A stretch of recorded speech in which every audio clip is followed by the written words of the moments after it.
कभी कभी एहसास तब और गहरे हो जाते हैं जब दुनिया उन्हें तोड़ने की कोशिश करती है। हेलो दोस्तों, वेलकम टू माय चैनल दो दिलों का सफ़र। और मैं हूं आपकी प्यारी दोस्त यसी।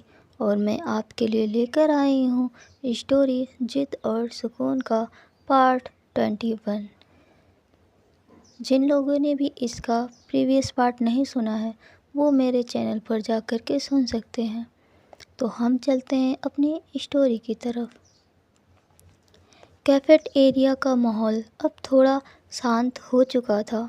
बारिश अभी भी बाहर लगातार हो रही थी। कांच की खिड़कियों पर पानी की बूंदें गिर रही थी और अंदर हल्की पीली रोशनी की वजह से जगह बहुत सुकून भरी लग रही थी।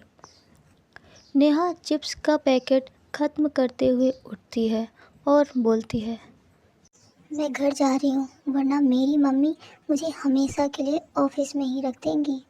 अर्जुन हंस पड़ता है और बोलता है, भगवान तुम्हारी रक्षा करे। नेहा आन्या के पास आकर धीरे से बोलती है, वैसे अपने दिल की बात तो लगभग बोल ही दी थी। आन्या तुरंत उसे घूरती है और बोलती है, नेहा। नेहा हंसते हुए भाग जाती है और बोलती है, बाय लवर्स। आन्या माथे पर हाथ रख लेती है। रिया साइड में कॉफ़ी कप पकड़े चुपचाप मुस्कुरा रही होती है। आन्या शक वाली नज़रों से उसे देखती है और बोलती है, आप हंस क्यों रही हो? रिया शांत आवाज़ में बोलती है, क्योंकि वो गलत नहीं बोल रही। कुछ पल की खामोशी हो जाती है। आन्या की धड़कन अचानक से तेज़ हो जाती है और वो बोलती है, मैम। रिया उसकी तरफ देखकर बोलती है, क्या? उसका चेहरा बिल्कुल शांत था, जैसे उसने कुछ अलग कहा ही ना हो। आन्या थोड़ा असहज होकर दूसरी तरफ देखने लगती है और बोलती है, आप आज अजीब बिहेव कर रही हो। रिया बोलती है, तुम्हारी वजह से। फिर एक सीधा दिल पर लगने वाला जवाब जो कि आन्या को मिलता है। तभी राजीव कैफेट एरिया में आता है। उसका चेहरा काफ़ी सीरियस लग रहा था। सब तुरंत नॉर्मल हो जाते हैं। राजीव बोलता है, लाइट का सिस्टम अब ठीक हो गया है। सब लोग घर जाओ, कल सुबह ज़रूरी मीटिंग है। सब अपना सामान उठाने लगते हैं। आन्या भी अपना बैग उठाती है, लेकिन उसकी नज़र बार बार रिया पर जा रही थी और हर बार रिया उसे देखते हुए मिल जाती है। बारिश अब थोड़ी हल्की हो चुकी थी। पार्किंग एरिया में सिर्फ कुछ ही गाड़ियाँ बची थी। रिया कार खोलते हुए बोलती है, चलो। आन्या क्विकली बगल वाली सीट पर बैठ जाती है। इधर कार चल पड़ती है। आज दोनों के बीच वाली खामोशी अलग थी, सुकून भरी और नरम और थोड़ी खतरनाक भी, क्योंकि अब दोनों अपने एहसासों को नज़रअंदाज नहीं कर पा रही थी। आन्या धीरे से बोलती है, आप सच में डर गई थी? रिया सड़क देखते हुए बोलती है, हाँ। आन्या बोलती है, मेरे चले जाने से? रिया जवाब नहीं देती, लेकिन उसकी खामोशी ही जवाब थी।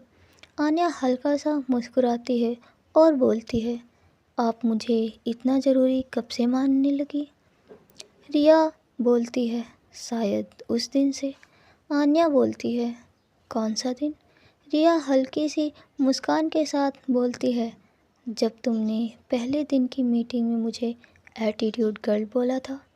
आन्या हंस पड़ती है और बोलती है, सच में? रिया बोलती है, हाँ। रिया आगे बोलती है, उसके बाद से तुम परेशान करने वाली लगती हो। आन्या फेक गुस्से वाला चेहरा बनाते हुए बोलती है, वाह। रिया धीरे से बोलती है, लेकिन अच्छी वाली परेशान करने वाली थी। दोनों हंस पड़ते हैं। कार लाल बत्ती पर रुकती है। सड़क की रोशनी बारिश की वजह से अब खूबसूरत लग रही थी। आन्या क्विकली रिया को देखने लगती है। खुले बाल, काला सूट और शांत आंखें। उसे पहली बार महसूस होता है रिया सच में बहुत खूबसूरत है। रिया अचानक उसकी तरफ देखती है और बोलती है, ऐसे क्यों देख रही हो? पकड़ी गई। आन्या तुरंत दूसरी तरफ देखने लगती है और बोलती है, कुछ नहीं। रिया हल्की मुस्कान के साथ बोलती है, तुम झूठ बहुत बुरा बोलती हो। आन्या शर्माकर खिड़की की तरफ देखने लगती है, लेकिन चुपके से मुस्कुरा भी रही होती है। कार अपार्टमेंट के बाहर रुकती है।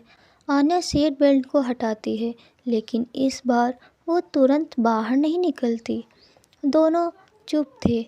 बारिश की आवाज़, धीमी सांसें, हल्की रोशनी। आन्या धीरे से बोलती है, थैंक यू। रिया बोलती है, किस लिए? आन्या बोलती है, मेरी केयर करने के लिए। रिया का चेहरा तुरंत नरम पड़ जाता है। रिया धीरे से बोलती है, मैं शायद तुम्हारी केयर करना बंद नहीं करूँगी। आन्या उसकी आंखों में देखती रह जाती है।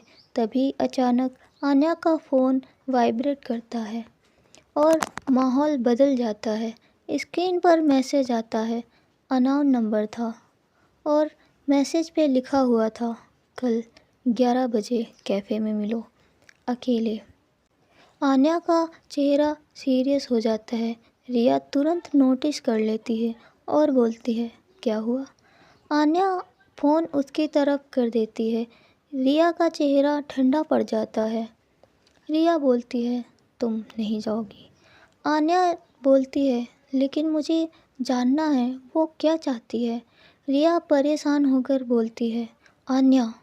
आन्या शांत आवाज़ में बोलती है, मैं अपना ध्यान रखूँगी। रिया का फेस सीरियस हो जाता है। उसे साफ पता था कि उसे ये बात बिल्कुल पसंद नहीं है, लेकिन इस बार आन्या भी जीती थी। आन्या धीरे से बोलती है, मुझ पर भरोसा करो।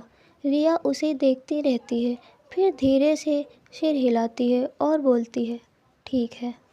थोड़ा रुककर बोलती है, लेकिन मैं पास ही रहूँगी। आन्या तुरंत बोलती है, मैम। रिया बोलती है, क्या?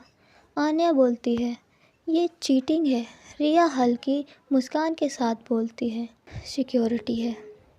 आन्या हंस पड़ती है और पहली बार इस टेंशन के बीच में भी उसे सेफ महसूस होता है। इधर अंधेरे ऑफिस में नैना कांच की दीवार के पास खड़ी शहर की रोशनी देख रही थी। उसका असिस्टेंट धीरे से बोलता है, मैम, कल मीटिंग फिक्स हो गई है। नैना एक खतरनाक मुस्कान के साथ बोलती है, ओके। फिर धीरे से बोलती है, अब असली खेल शुरू होगा।